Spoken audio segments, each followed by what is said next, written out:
Auzubillahiminash-shaytanir-rajim. Bismillahir-rahmanir-rahim. Rabbi shrah li sadri wa yassir li amri wahlul uqdatam min lisani yafqahu qawli. नाज़रीन, this is Sani Khan and you are watching new episode of inside financial markets. नाज़रीन, बाज़ार बहुत अच्छा perform कर रही है, लोगों को बहुत सारी तवक्कुआत है, नए इन्वेस्टर्स आ रहे हैं। Similarly when we look at the canvas of the capital market में बहुत सारे ब्रोकर्स का इजाफा हुआ है। They have done pretty well. Some new faces coming to this category of the stock broking, and because of that we are seeing some traction, addition of the new investor class, और listing के perspective में भी अब देखने में आ रहा है कि कोई 7 से 8 नई कंपनीज जो हैं वो पाइपलाइन में हैं। वॉल्यूम सस्टेन कर रहे हैं। हिस्ट्री में पहली दफ़ा हो रहा है कि 90 बिलियन की वैल्यू ट्रेडेड जो है वो सस्टेन कर रही है। इंडेक्स के बारे में बहुत सारे लोग डिफरेंट बातें कर रहे हैं। There are certain people who really know as to what is happening in the market. So today what we are going to do, we are going to talk and discuss कि 2023 तक जो bullish spell रहा 2017 से 2023 तक, वो क्या था, और 2023 से ऑनवर्ड जो ये बुलिश स्पेल चल रहा है इसके फ्यूचर एंड प्रॉस्पेक्ट्स क्या हैं, इसके चैलेंजेस और इसके मज़मरात क्या हैं। So we are going to discuss all this with Ali Nawaz, who happens to be one of the young bright faces जिन्होंने ट्रेजरी से फाइनेंशियल सेक्टर में ही रहते हुए स्टॉक ब्रोकिंग की तरफ अपना सफ़र, एक नए सफ़र का आगाज़ किया। चेस सिक्योरिटीज़ की बुनियाद रखी। Now they are doing pretty well. उस वक्त पे एक स्टॉक ब्रोकिंग के बिज़नेस में आना जब लोग श्रिंक हो रहे थे, कॉन्ट्रैक्शंस थी कैपिटल मार्केट में, ब्रोकर अपने स्टाफ को कम कर रहे थे, ऐसे वक्त में ही started the business. Today what we see on the ground is माशाल्लाह ही is one of the few brokerage houses जिनकी जो क्वालिटी रिसर्च है, इन्वेस्टर बेस है, and new addition in terms of services and the concepts that he is bringing to the market. So Ali Nawaz, welcome to the show and Assalamu alaikum. Waalaikum, thank you sir. Ali, ये बताइए कि ये जो आपकी transition है from the treasury to the brokerage, इसके बारे में थोड़ा सा बताएं, फिर हम ज़रूर आपसे समझेंगे कि आपकी नज़र में कैपिटल मार्केट के प्रॉस्पेक्ट्स क्या हैं, चैलेंजेस किस तरह के। थैंक यू सानी sir for inviting me, thank you for the generous introduction. थोड़ा सा मैं ब्रीफ कर दूं कि मेरा तकरीबन कुछ 18 साल का एक्सपीरियंस था। मैंने स्टार्ट किया फ्रॉम ब्रोकरेज हाउस, वहाँ ब्रोकरेज हाउस की research, then I move to a mutual fund, वहाँ पर कुछ साल गुजारे, फिर एक बैंक की ट्रेजरी में जो है वो 3 साल गुजारे, और उसके बाद एक और बैंक की ट्रेजरी में कुछ 8 साल गुजारे। तो पूरा जो मेरा करियर था वो treasury, capital markets, fixed income, equities, इसके गिर्द था। इसमें ड्यूरिंग माय करियर मैंने ये देखा कि जो इंस्टीट्यूशंस हैं, वेदर इट बी बैंक्स और म्यूचुअल फंड्स, वो जब कैपिटल मार्केट्स में काम करते हैं या जब वो इन्वेस्टमेंट करते हैं तो उनकी अप्रोच बिल्कुल डिफरेंट होती है। वो प्रॉपर अंडरस्टैंडिंग के साथ, वर्किंग के साथ, रिसर्च बेस्ड आइडियाज, इकोनॉमी को देखते हुए, उसको वैल्यूएट करते हुए, कंपनीज को देखते हुए, उनके फंडामेंटल्स को देखते हुए इन्वेस्ट करते थे। हाउएवर जब हम बात करते थे ब्रॉडर पब्लिक से, ऑडियंस से, तो उनसे ये फील मिलता है कि स्टॉक मार्केट में तो सिर्फ नुकसान होता है और स्टॉक मार्केट में जो है वो पैसे चले जाते हैं और नफा कभी भी नहीं होता, और ये ब्रॉडर कंसेंसस यही था। तो वो मुझे एक बहुत बड़ा गैप दिखा कि यहाँ पर जिस तरीके से इंस्टीट्यूशंस काम करते हैं, अगर वही उसी तरीके से अगर इंडिविजुअल्स को ये भी जो है वो रेकमेंड किया जाए और काम कराया जाए, तो आई थिंक वो भी जो है वो एक डिसिप्लिन तरीके से पैसे बना सकते हैं।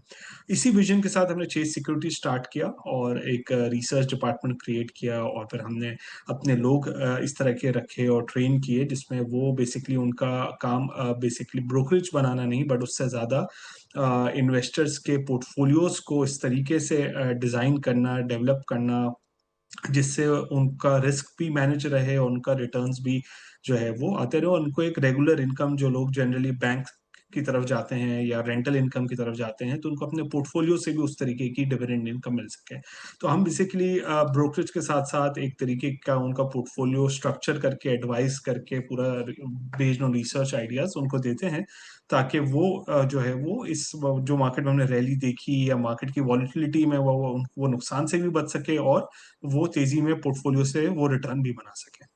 अली नवाज़, आपने वो वक्त देखा है कि सन 2018, 19, 20 में बहुत ज़्यादा कम वॉल्यूम्स होते थे। आप जो जिस फ़लसफ़े की बात कर रहे हैं उसके अंदर आप ये कह रहे हैं कि आप लिवरेज पे कम तवज्जो देते हैं, आप क्लाइंट की जो बाइंग सेलिंग है, डे ट्रेडिंग है, उसको किसी हद तक आप डिस्करेज करते हैं। तो ये अगर ब्रोकरेज से आप पैसे नहीं जनरेट करते तो अब सस्टेन कैसे किया? इतना टफ टाइम जो था 2023 तक का, वो आपने कैसे सस्टेन किया, कैसे निकाला? ठीक है सर, हमने तो अपनी एक्सपीरियंस में ये देखा है कि जो लेवरेज एक्सेसिव लेवरेज या जो सही रिस्पॉन्सिबली लेवरेज को यूज नहीं करता है, या वो जो शॉर्ट टर्म ट्रेडिंग होती है उसमें शॉर्ट टर्म के लिए तो एक ब्रोकरेज हाउस ब्रोकरेज कमीशंस बना लेता है, बट अगर लॉन्ग टर्म में उसका क्लाइंट ही जो है वो जिंदा नहीं रहता या उसका कैपिटल नहीं रहता, तो वो लॉन्ग टर्म में तो रिटर्न्स वैसे ही नहीं बन सकते हैं।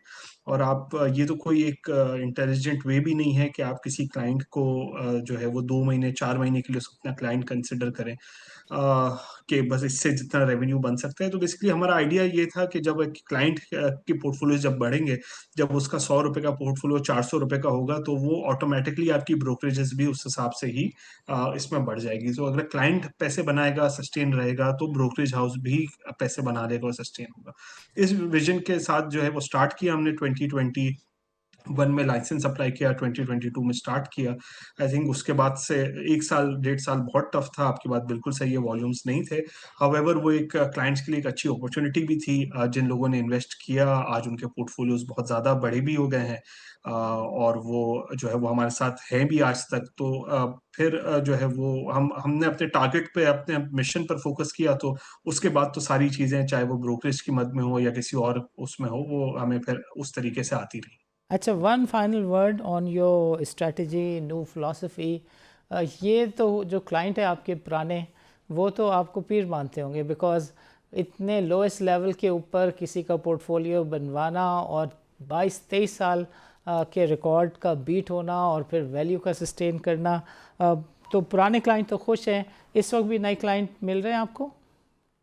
जी बिल्कुल, इस वक्त तो आई थिंक जिस तरीके से मार्केट में यूफोरिया है, मार्केट में जो है वो इस वक्त तो नए क्लाइंट ज्यादा आ रहे हैं। वैसे जनरली जब हम 2022-23 में स्टॉक्स पिच करते थे, तो जब हम कहते थे स्टॉक्स ले लें, तो लोग कहते थे आप डॉलर सेल करते हैं। तो उस वक्त करेंसी जिस तरीके से डीवैल्यू होती थी, तो वो लोग जो फ्लोज जो थे वो उस तरफ जा रहे थे।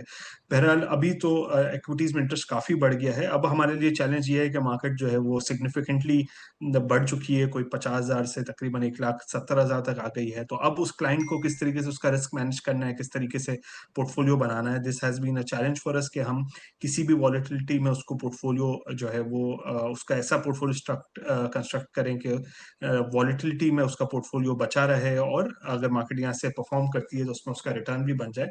तो अभी ज्यादा चैलेंजिंग टाइम्स हैं as compare to last 2 years। ज़बरदस्त ज़बरदस्त। अली, ये बताएं कि ये 2023 की बात अक्सर आपको मैं कहते हुए सुनता हूँ, 2023 में ये जो बेरिश स्पेल ख़त्म हुआ और बुलिश की बुनियाद रखी जा रही थी, वो कौन से अवामिल थे, कौन से ट्रिगर्स थे आपकी नज़र में कि जब आपको लगा कि यार things are changing and we should also change?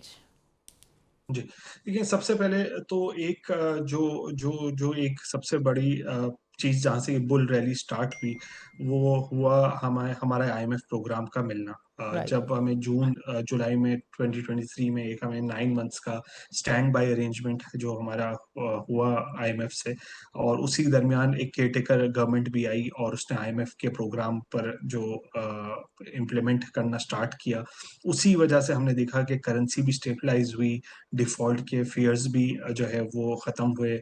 जो एनर्जी सेक्टर्स के रिफॉर्म किए, जिसमें इलेक्ट्रिसिटी प्राइसेस और गैस प्राइसेस बढ़ाई, उस वक्त तो बहुत पेनफुल था आवाम के लिए भी, बट ये कुछ चीज़ें ज़रूरी थी करना। और जो है जैसे ही वो हमें प्रोग्राम मिला, वैसे ही मार्केट में थोड़ी सी लिक्विडिटी भी आई, कॉन्फिडेंस भी आई। इंटरेस्ट रेट्स उस वक्त बहुत हाई थे, 22% के करीब थे। हमारी वैल्यूएशंस बहुत डिप्रेस थी मार्केट्स में, कुछ स्टॉक्स 3 और 4 टाइम्स प्राइस टू अर्निंग्स पर ट्रेड कर रहे थे, overall market 4 times price to earning पे ट्रेड कर रही थी। उस वक्त तो वैल्यूएशंस श्रीलंका और गाना से भी नीचे थी, जो कि डिफॉल्ट कर चुके थे। बट जैसे ही हमें वो IMF प्रोग्राम मिला वहीं से स्टेबिलिटी आना शुरू हुई। तो अगर आप मुझसे पूछें कि कोई एक सिंगल फैक्टर जिसकी वजह से जो है वो ये रैली स्टार्ट हुई या स्टेबिलिटी आई, वो उस वक्त का IMF प्रोग्राम और फिर हमारी रिफॉर्म्स की इम्प्लीमेंटेशन की जो जर्नी स्टार्ट हुई, वो फैक्टर्स थे बेयर बुल रैली स्टार्ट होने की। आपको नहीं लगता कि ब्रोकर्स और जो एनालिस्ट थे या फाइनेंशियल सेक्टर के लोग थे वो भी कुछ ज़्यादा ओवर रिएक्ट कर रहे थे, बिकॉज डिफ़ॉल्ट नहीं हुए थे और हर तरफ से आवाज़ें आ रही थी कि गॉड फॉरबिड हम डिफ़ॉल्ट करने जा रहे हैं। अगर आपको एक वर्ड में सिलेक्शन करनी हो कि ये पाकिस्तान की एक्सटर्नल अकाउंट था, गवर्नेंस थी या इकॉनमी थी, which thing will you choose कि जिसको आप सबसे ज़्यादा जिम्मेदार ठहराएं उस सिचुएशन का? मेरे ख्याल जो है वो पाकिस्तान का एक्सटर्नल अकाउंट था। राइट। लोग ये देख रहे थे कि जो है वो श्रीलंका में 2-2 3-3 दिन की जो है वो पेट्रोल लेने के लिए लाइनें लगी हुई थी। आई थिंक तो वही फेयर्स ये था कि अगर हमारे पास डॉलर्स खत्म हो गए उस वक्त हमारे पास कुछ सवा महीने का इंपोर्ट कवर था। तो यही डर लग रहा था कि अगर हम एनर्जी इंपोर्ट नहीं कर सकें तो क्या होगा, इन्फ्लेशन क्या होगी, डॉलर का रेट क्या होगा। तो यही सारे एक्चुअली जो एक्सटर्नल अकाउंट था उसी के कंसर्न्स ने ये पूरा पैनिक जो है क्रिएट किया बिल्कुल था। समझ में आ गया। हमारे बॉन्ड से लेकर कैपिटल मार्केट तक सब जगह चैलेंजेस थे और सिर्फ IMF के प्रोग्राम से चीज़ें बदलना शुरू हो गई। फिर ये जो रैली की बात होती है कि लोगों को तो ये सेंस था कि यार डिफ़ॉल्ट की सिर्फ बातें ख़त्म हो जाएं, बाज़ार could have a sustained rally, but if you were two point out and highlight for your customers and for the sake of historic records as well, which were the factors जिस पर आप कह सकते हैं कि इस बुलिश रैली की बुनियादें रखी जा रही थी? Were those the policy matters, the governance of the Shamshad Akhtar? What was that? So basically एक जो चीज हमने स्टार्ट की वो अपनी इकोनॉमी का जो है वो रिफॉर्म्स करना हमने स्टार्ट किए। फॉर एग्जांपल सबसे पहले जो हमने स्टार्ट किया वो एनर्जी सेक्टर के रिफॉर्म स्टार्ट किए। Right. तो उसको बहरहाल हम रिफॉर्म्स तो नहीं कह सकते, लेकिन हम बेसिकली हमने करना ये स्टार्ट किया कि जो सब्सिडीज दी थी इलेक्ट्रिसिटी प्राइसेस पर और गैस प्राइसेस पर, वो हमने उसको पास ऑन करना स्टार्ट की, जिसका बर्डन डेफिनेटली पब्लिक पर आया। बट इससे हमारी जो इकोनॉमी है उसकी हालात बेहतर होना स्टार्ट हुए और हमारी इन्फ्लेशन में जो है वो एक बड़ा स्पाइक आया। बट उसके बाद जो है वो उसमें स्टेबिलिटी आने लगी। इंटरेस्ट रेट कट जो 22% से लेकर अगले 2 सालों में इंटरेस्ट रेट 22 से 11% हुए। करेंसी हमारी स्टेबल हुई। कॉर्पोरेट अर्निंग्स जो है वो ग्रेजुअली रिकवर होना स्टार्ट हुई। तो और एक चीज जो हमने पिछले 1 साल से की वो हमने जो दूसरे एसेट क्लासेस की टैक्सेशन को मैच किया इक्विटी की टैक्सेशन के साथ। तो ये कुछ 4-5 चीजें थी जो मेजर इवेंट्स थे या मेजर पॉलिसी एक्शंस थे जिसकी वजह से हमने कैपिटल मार्केट में एक इतनी बड़ी रैली देखी। ज़बरदस्त ज़बरदस्त। नाज़रीन, वक्त हुआ चाहता है छोटे से वक्फे का। वक्फे के बाद हम अली से समझने की कोशिश करेंगे ये जो पावर सेक्टर का सर्कुलर डेट है, ये this was one of the key factors that he highlighted कि जिन्होंने मार्केट बुलिश रैली की जो बुनियाद है वो रखी। एंड गोइंग फॉरवर्ड जब ये रेजोल्यूशन की तरफ गया और एक्चुअली ये रेजोल्यूशन हुई तो मार्केट में बहुत ज़्यादा ट्रैक्शन देखी गई। And going forward gas sector में किस तरह की एक्टिविटी देखी जा सकती है, उससे रिलेटेड स्टॉक्स कैसे कौन से हैं कैसे हैं, इस पर भी थोड़ी सी बातचीत करेंगे। नाज़रीन, don't go nowhere, let's meet after a short break.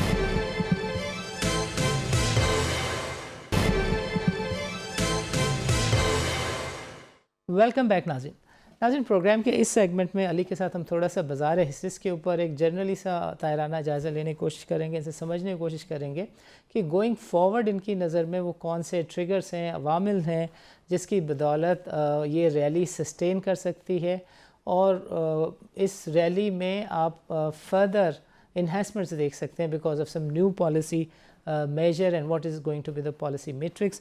So Ali, over to you. पहले तो बताएं कि ये जो गैस सेक्टर का सर्कुलर डेट है इसकी रेजोल्यूशन आपकी नज़र में क्या अभी भी उसी तरह पावर सेक्टर के सर्कुलर डेट की तरह 18-20 महीने आगे है, या you see this happening in 6 to 8 months or prior to that, and because of that you see some more index points coming to the market? जी, देखिए ये जनरली ये एक बहुत बड़ा जिस हम एलिफेंट इन द रूम है, जहाँ हमने पावर सेक्टर को देखा बहुत टाइम से कोशिश की जा रही थी इसको हल करने की। अगर मैं आपको थोड़ा रिमाइंड करवाऊं तो या ये बेसिकली पावर सेक्टर को रिजॉल्व करने में इस गवर्नमेंट को तो 2 साल, और इससे पिछली वाली गवर्नमेंट जो शौकत तरीन साहब जब जो फाइनेंस मिनिस्टर थे 2021 में, और तब ये वहां पर स्टार्ट हुआ था ये कि जिसमें हम किसी तरीके से dividend plug in back mechanism के थ्रू पावर सेक्टर के सर्कुलर डेट को हल करते हैं, और इस बात को हमें बहुत टाइम लगा या करने में। हाउएवर फाइनली ये हो गया। अब गैस सर्कुलर डेट में हमें जो है वो मुख्तलिफ चीजें करनी है। ये तकरीबन सेक्टर में कुछ 2.5 ट्रिलियन का सर्कुलर डेट है, जिसके लिए हमें टैरिफ्स को रैशनलाइज करना होगा। वैकॉग का हमें आईएमएफ ने कहा है weighted average price of gas, जिसमें लोकल और एलएनजी की जो है हमारी एक्चुअल कॉस्ट है, हम उस पर गैस को करें। इसके अलावा हमें जो है वो जो कि ऑलरेडी बुक्स पर जो सर्कुलर डेट का स्टॉक खड़ा हुआ है, उसके हल के लिए कुछ करना है कि क्या हम उसे डिविडेंड मैकेनिज्म के थ्रू करेंगे या उसी तरीके से करेंगे जिस तरह पावर सेक्टर में हमने एक सुकूक पावर सेक्टर में हमने लोन देकर जो है किया, या उसको किसी सुकूक या इन्वेस्टमेंट के मैकेनिज्म से करेंगे। फिर हमें कतर से अपने आरएलएनजी कॉन्ट्रैक्ट्स जो हैं वो रीनिगोशिएट करने हैं। बेसिकली हो ये रहा है कि हमारे पास डोमेस्टिक गैस अवेलेबल हैं जो कि हमारी ईएनपी कंपनीज प्रोड्यूस कर रही हैं, लेकिन हम उनसे खरीद नहीं पा रहे हैं क्योंकि राइट। हमारे पास जो ट्रांसमिशन लाइंस हैं उसमें आरएनजी की सप्लाई है। तो ये मिक्स ऑफ कॉम्बिनेशन ऑफ चीजें, मेरा ख्याल है इसमें एटलीस्ट साल लगेगा इसको होने में। सही है। अली, आप बाय द वे एक चीज़ कह रहे थे कि जब ये large cap highly liquid stocks में 30-30, 40-40, 50-50 रुपए की तेज़ी हो गई, then you came up with something कि छोटी और मिड कैप कंपनीज को फोकस करने के लिए आपने कोई सेक्शन बनाया और उसके ऊपर काम किया। यू थिंक कि इन लेवल्स के ऊपर, इन प्राइसेस के ऊपर अभी भी मार्केट में, स्टॉक्स में कोई गुंजाइश है that you could go to the market, to the investor, reach out to the investor and say कि अभी भी there are certain stocks के जिसमें कोई potential है? You still see some thing over there? जी, देखिए जो लास्ट 2 साल की रैली थी उसमें तो हमने ब्रॉडर री रेटिंग देखी, जिसमें ENP, bank, cement, fertiliser, autos, सब में एक रैली देखी। जब Right. मार्केट एक लेवल पर आ जाती है, मार्केट 4 टाइम्स के प्राइस टू अर्निंग से इस वक्त है 8, 8.5 times price to Right. Earnings पे। Right. अब जब ब्रॉडर एक रैली हो जाती है, तब जो है वो हमें फिर स्टॉक सिलेक्शन की तरफ बहुत इंपॉर्टेंट हो जाता है, और इसी वजह से हमने एक स्पेसिफिक डिपार्टमेंट बनाया जिसमें हम मिड कैप और स्मॉल कैप स्टॉक्स को जो है वो कवर करते हैं। तो यस, स्टिल हम जो है वो यहाँ से काफी पोटेंशियल है उन स्टॉक्स में, और वी थिंक के जो है वो ट्रक्स सेगमेंट में, टेलीकॉम सेगमेंट में, कोल्ड रोल्ड स्टील में, सीमेंट्स में, एनर्जी चेंज में अभी भी ऐसे स्टॉक्स हैं जो यहाँ से सिग्निफिकेंट रिटर्न्स दे सकते हैं। When you say significant return दे सकते हैं, you mean both the capital gain and the dividend yield. In small cap में तो अब देखा जाता है कि इतना जी, ज़्यादा, you you say generally both. ये वाले स्टॉक्स, जी Okay. बिल्कुल आपने सही फरमाया, ये वाले स्टॉक्स जनरली कैपिटल गेन्स देते हैं। डिविडेंड यील्ड्स तो इस वक्त जो इवन ब्लू चिप स्टॉक्स की Yeah. सिंगल डिजिट हो गई है 8-9%। तो Yeah. ये एसेंशियली जो है वो कैपिटल गेन्स देंगे। सो अगले अगर एक साल का मंजरनामा हम बनाने की कोशिश करें जिसमें कुछ लोग स्केप्टिक हैं ये कहने में कि इंटरेस्ट रेट सिंगल डिजिट में जा सकते हैं, कुछ लोग स्केप्टिक हैं इस बात को कहने में कि जो डॉलर है वो 300 रुपये को क्रॉस नहीं करेगा, कुछ लोग स्केप्टिक हैं इस बात को तस्लीम करने में कि इन्वेस्टर जो बाजार हिस्से में आ जाता है उसकी अगर गले नहीं काटे जाएँ, जो कि अब सिस्टम में गुंजाइश नहीं रही है कि आप लोगों के एसेट और पैसे को कॉन्फिस्केट कर सकें, तो लोग कहते हैं कि नया इन्वेस्टर नहीं आएगा और एक छोटा सा झटका लगेगा तो वापस चला जाएगा। यू सी स्टिल के छोटे स्टॉक्स के ऊपर, मिड कैप स्टॉक्स के ऊपर इन्वेस्टर्स को भी सस्टेन किया जा सकता है, मार्केट को भी सस्टेन किया जा सकता है, एंड गॉड फॉरबिड पाकिस्तान के अंदर कोई बड़ा चैलेंज नहीं आया एक्सटर्नल अकाउंट के ऊपर, इकोनॉमी के ऊपर। सो यू थिंक कि you see things going well? जी, बिल्कुल देखिए जिस तरह आपने बताया कि with regards to macro economic और पॉलिटिकल स्टेबिलिटी देखें अगर इस तरीके की कोई चीज़ होती है तो ना लार्ज कैप्स में भी वही बीटिंग या आएगी जो कि स्मॉल कैप और मिड कैप्स पे आएगी। हाउएवर आई थिंक 2026 में हमने देखते हैं कि की थीम्स जो हैं वो बेसिकली इंटरेस्ट रेट्स हमने देखा 22 से 11 हो गए हैं। या अब इस वक़्त अगर हम इस लेवल को देखें होता ये है कि बूम बस्ट साइकिल्स होते हैं। अगर हम इस लेवल को सस्टेन भी कर लें हम अपनी इन्फ्लेशन को, एक्सटर्नल अकाउंट को प्रॉपर्ली मैनेज करें और बेशक सिंगल डिजिट इंटरेस्ट रेट्स ना हो। राइट अगर हमारे पास जो है वो स्टेबिलिटी भी रहे, तब भी हम मार्केट में एक अच्छी रैली गोइंग फॉरवर्ड यहाँ से देख सकते हैं। आगे हमारे पास की ट्रिगर्स में ये गैस सर्कुलर डेट की रेज़ोल्यूशन है, जिससे लार्ज कैप स्टॉक्स में एक बहुत अच्छी रैली बन सकती है। फिर हमारा पोटेंशियली एमएससीआई और FTSE जो इंटरनेशनल इंडेक्सेस हैं, इसमें हमारा जो है वो वेटेज इंप्रूव हो सकता है क्योंकि हमारी काफ़ी अच्छी स्ट्रॉन्ग रैली वॉल्यूम्स भी हुए हैं, मार्केट कैप्स भी इंक्रीज़ हो गई हैं। फिर हमने प्राइवेटाइजेशन पे थोड़ा काम होते हुए देखा है, जिसमें अभी फर्स्ट वन बैंक प्राइवेटाइज हुआ है और अभी डिस्कोस को हमें प्राइवेटाइज करना है। फिर हम एफडीआई एक्सपेक्ट कर रहे हैं माइनिंग में, ये जो हमने सऊदीया और मिडल ईस्ट कंट्रीज के साथ एक्सपेक्टेड है कि जो हमने डिफेंस पैक्ट किया है, उसमें कुछ इन्वेस्टमेंट्स भी आनी है, वो माइनिंग में आएगी, कुछ और सेक्टर में आएगी। तो ये वो थीम्स हैं जिनके होने से मार्केट में whether it be large caps, small caps, mid caps, उन सब में एक अच्छी रैली हो सकती है, डिपेंडिंग कि हम अपनी जो ये मैक्रो इकोनॉमिक और पॉलिटिकल और जो जियोपॉलिटिकल सिचुएशन है उसको सही मैनेज करके चलाएं और इस जो स्टेबिलिटी को बरकरार रखें। 2026, what are your hopes and aspiration vis-a-vis external account, macroeconomic indicators, and finally on the market outlook? जी, देखिए अभी तक हम देख रहे हैं कि सारी चीज़ें जो हैं वो बिल्कुल सही रही हैं, करेंसी भी स्टेबल रही है, इंटरेस्ट रेट्स में भी एक अच्छा कट आ गया है।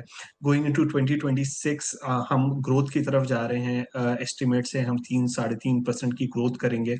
अगर हमें ये ग्रोथ करनी है, यहाँ से बढ़ना है, तो हमें अपने एक्सटर्नल अकाउंट जो है वो कंट्रोल में रखना है। हम देख रहे हैं कि थोड़े से ट्रेड डेफिसिट के नंबर्स कुछ आना स्टार्ट हुए हैं कुछ महीनों से, और जिसका एक्सटर्नल अकाउंट पे प्रेशर ज़रूर आएगा, उसको हमें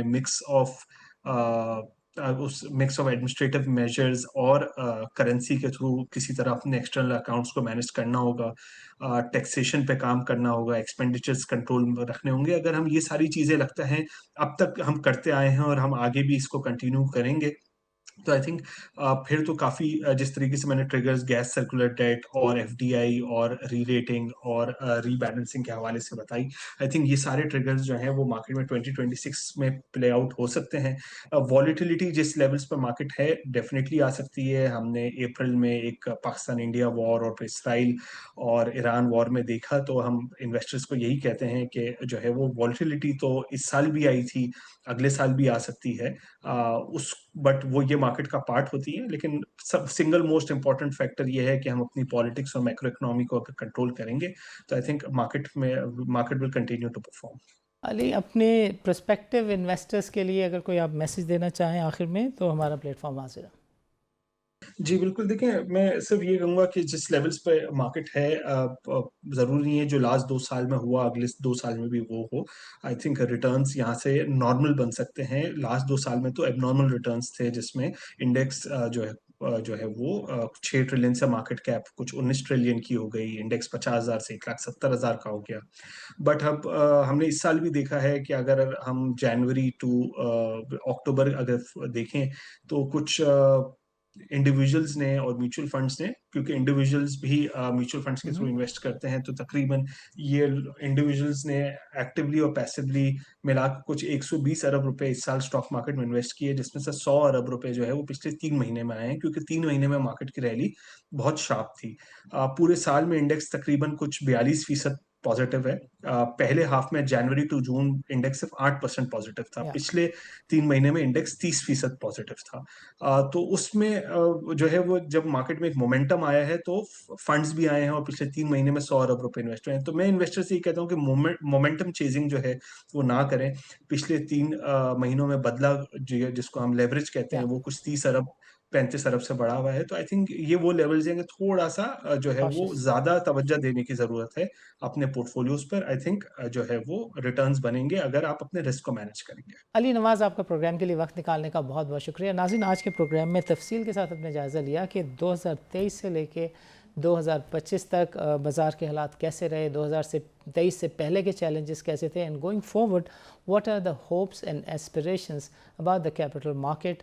क्या हम ये कह सकते हैं कि बाज़ार में जिस तरह के चैलेंजेस 2023 से पहले आए थे, गोइंग फॉरवर्ड वो चैलेंजेस रिपीट हो सकते हैं? क्या हम ये कह सकते हैं कि इन्वेस्टर बेस में जिस तरीके का इजाफा हो रहा है और पास की जो हिस्ट्री है जिसमें ये देखा गया कि एक बुलिश स्पेल के एंड पे इन्वेस्टर्स नए आते हैं और फिर वो एक हिस्टोरिक लेवल पर जब लॉस करते हैं तो एक मार्केट के लिए नेगेटिव सेंटिमेंट क्रिएट करते हैं? क्या हम ये कह सकते हैं कि दोबारा से इस तरह की चीज़ रिपीट होने जा रही है? इन सारी बातों के ऊपर अली ने जो तज्ज़िया पेश किया उससे ये लगता है कि इस दफ़ा ब्रोकर्स जो हैं, ख़ास तौर पे जो नए ब्रोकर्स बाज़ार में आ रहे हैं, they are very cautious, they have got very selective approach in terms of defining the very interest of the new investors and going forward setting up the strategies for the investors. Ali ने हमें बताया कि बाज़ार में जो volume sustain कर रहे हैं उसके पीछे one of the major reason is the strategy कि लोगों को ये नहीं समझा जाए कि वो वन ऑफ न्यू कस्टमर्स हैं, उनके पोर्टफोलियो को इस तरह मैनेज किया जाए, मेंटेन किया जाए कि उनके जो long term, short term, medium goals हैं वो उनको पूरे होते हुए नज़र आए। बहुत कम ब्रोकरेज हाउसेस इस तरह सोचते हैं कि आप क्लाइंट को सिर्फ इसलिए लेकर आएँ कि उससे आपकी ब्रोकरेज पूरी हो रही हो, और बहुत कम ब्रोकरेज हाउस इस तरह सोचते हैं कि क्लाइंट को आप इसलिए लेकर आएँ कि उसकी जो गोल्स हैं वो अचीव हो रहे हों, और because of that what happens कि you get a ripple effect, your brokerage house serves as a feeder to the new funds, and when new funds keep coming, your brokerage house in the brokerage industry prospects. On the economy side बहुत ज़बरदस्त अली ने तज्ज़िया दी और बताया कि policy measures का sustain करना तो एक चीज़ है, बट जो लॉन्ग एंड आउटस्टैंडिंग चैलेंजेस और इश्यूज थे, आप जिसमें कह सकते हैं कि subsidies, reforms and specially IMF given directions, उस पे मनो अमल होना is something that is because that you see the capital market thriving, you see the debt to capital market ratio improving, you see the GDP to market capitalization ratio enhancing, and you see new investor classes coming to the market. And come 2027 December, ये जो बात हो रही है कि interest free banking की transactions हो जाएंगी, उसके फोर फ्रंट पे भी और सेंटर पर भी हमें जब कैपिटल मार्केट नज़र आती है और हमें जब नज़र आता है कि सुकूक के जो ऑप्शंस हैं, ऑक्शंस हैं, वो वहाँ से हो रहे हैं, तो हमें एक उम्मीद की किरण नज़र आती है कि बाज़ार हिस्सेस में इन्वेस्टर बेस 2.5 लाख से 4 लाख हो गया। एंड गोइंग फॉरवर्ड ये चीज़ें अगर सस्टेन करती हैं, we can see the new blood, new investor class coming to the market, and we could see new values thriving. नाज़रीन, इस तरह की बातचीत तज़्ज़ियों का सिलसिला आगे भी जारी रखेंगे। इजाज़त दीजिए, अल्लाह हाफ़िज़।